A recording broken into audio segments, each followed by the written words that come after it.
Hey IED, look what I'm doing. I'm taking my phone and turning off the notifications. And I'd love for you to do the same right now.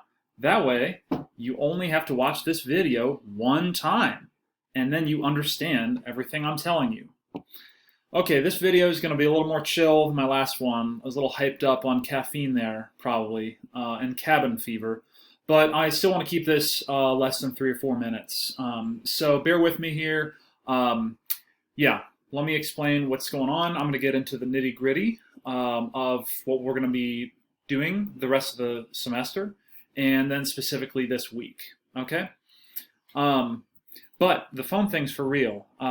Yeah, if you can put that down, you'll understand what I'm saying a lot better than having to come back and watch this again later. We talked about that, right? Multitasking, it's not a real thing. Okay, here we go. So as you can see on the screen here, I've got the rest of the semester planned out for all my classes. You guys, of course, are in blue here. And here's the big goal. It is going to be, by the end of the semester, you are going to create a virtual functioning automaton, okay? So that's my main goal. I want you to be able to create that on Fusion 360, all right? And I want it to be personalized. So yours is going to look different from someone else's, okay?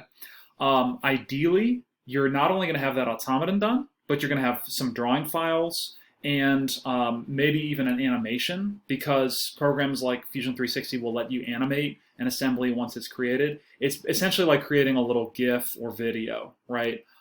Showing how your thing works. So it's pretty cool. Some of that stuff is new for me, so we'll be in some uncharted territory.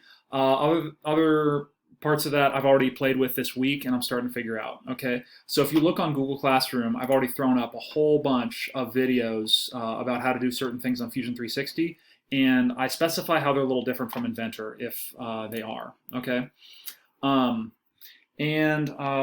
Yeah, possibly the other thing we do on this final day, so that's over here, is a Zoom digital breakout or a WebEx digital breakout. So it'd be like whoever wants to do it, we get together at the same time, probably close to class time or maybe like a block day class time. And yeah, it would just be live, and you guys would be trying to figure out one of those digital breakouts like I created last semester. Could be a fun thing to do. All right, so, Easter egg. Extra credit opportunity for you right now. All right, this is a secret, so don't tell anyone who doesn't watch this. But I will give you 20 points to the assignment you tell me to add those 20 points to. If you do this, tell me one thing that you are thankful for, or at least if you're not thankful for it, it's the least bad thing about this time with the coronavirus stuff that has happened for you. All right, add that as a comment to this post on Google Classroom before next Monday at 2:40 p.m. Okay, so that's your extra credit. There you have it. All right, and finally, let's talk about this next week. Okay, so this next week, I'm going to zoom in a little bit. It's this page right here, and this, of course, is also on Google Classroom for you. It's in the syllabus section now. Okay, but let's look at this here. So you are welcome to make up or redo any past work, okay? Just like you have been in the past. You need to look on Skyward and do what it says with the resources you have, all right? And if you do that or make some changes or want to turn something in, always email me about that, okay? And you guys need to be starting to check your emails as much as possible, right? Like at least once a day, all right? Next thing. Download/checkout Fusion 360. I know it's over 4 minutes. I'll be done pretty soon though, hopefully before 5. So download/checkout Fusion 360. Here's the deal. Do not do it through Manager, okay? What you want to do is actually, I've got a little thing here. There's some directions on here about how to add it. Okay, right. It's called Downloading Fusion 360 Correctly. All right, and like it says, do not do it from Manager. Okay, if you have issues, email me. All right, this document will take you through how to add Fusion 360 to your MacBook. Going back to here.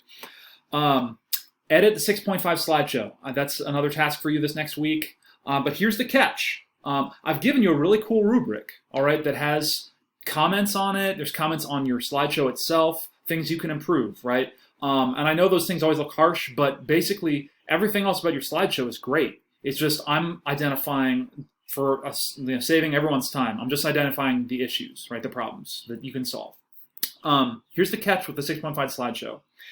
You may edit that, right, and change it. However, the partner who did not turn it in needs to turn that in to me, okay? So that means you're going to have to take a screenshot of the rubric because the partner didn't get to see it. You're going to share that screenshot with them, and then the two of you will collaborate, fix the slideshow, whatever things I said you needed to fix, and then that partner will turn that slideshow in, okay, for 6.5. All right, there you go. That's it. Have a great week. You can get in contact with me. Just email me and, yeah, let me know. Bye.